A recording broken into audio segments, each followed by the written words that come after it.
Okay, in this video, we are going to look at computing what's called the future value.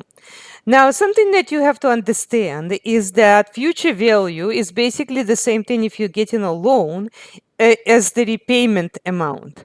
But we will increasingly use the terminology like present value, future value. So I want you to get used to them. Now, something that you should understand before we get going with the actual computations. So just as a example, imagine that you borrowed some money and the time that you borrowed the money at could be actually in the past, but it's called present value. Okay, and then at some point you're going to repay that, and that amount is going to be called future value.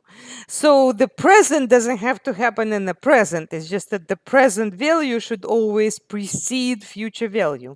Also, present value is always smaller than future value. This is always going to be larger because during the time that passed from the present value to the future value, there'll be some interest accumulated. That's why the amount is going to grow.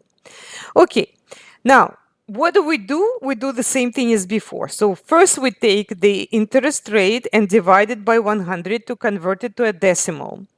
Then we take the months and convert that to years by dividing by 12. And if we need to reduce, if they're asking us to enter it as a reduced fraction, we're going to go ahead and click on the little fraction thingy to reduce. Finally, we want to multiply the three amounts. So we're going to take the rate and then multiply that by the present value of the principal, and then multiply that by the time in years. Use a fraction form for your answer. Now, this, by the way, would be the same thing as typing in Desmos 3.18% of 13,000 and then multiply that by 5/6. So as you can see, you get the same thing. Okay, now the future value is present value plus interest. So future value would be present value, which is 13,000 plus $344.50. So that would be the total amount that you repay. Now we're also calling it future value. Now, similarly for this example, so let me just clear what we have so far. Let's start with the rate. So 4.1% divided by 100. That's the rate in decimal form.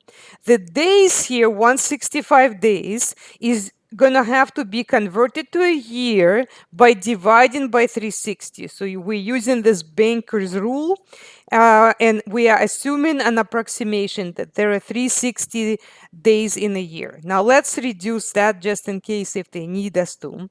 Finally, we want to multiply the principal by the rate we just found, that 0.041, and by the time in years, and that is going to be the interest. Now, to find the future value, we take the present value and add the interest to it. Okay, so that's going to be how much we actually will have to repay if it's a loan. If it's an investment, this is how much money will actually get accumulated in our bank account after 165 days. Finally, imagine that you invested $2,000 at the rate of 3.9%. So 3.9 divided by 100 is this rate in decimals. The 5 years does not need to be converted to anything because it's already in years. So we can do 0.039, multiply that by the amount invested, which is 2,000, and multiply that by the years. And so you are going to accumulate an extra $390 added to your amount you invested. So after 5 years, you're going to get $2,390 in your bank account.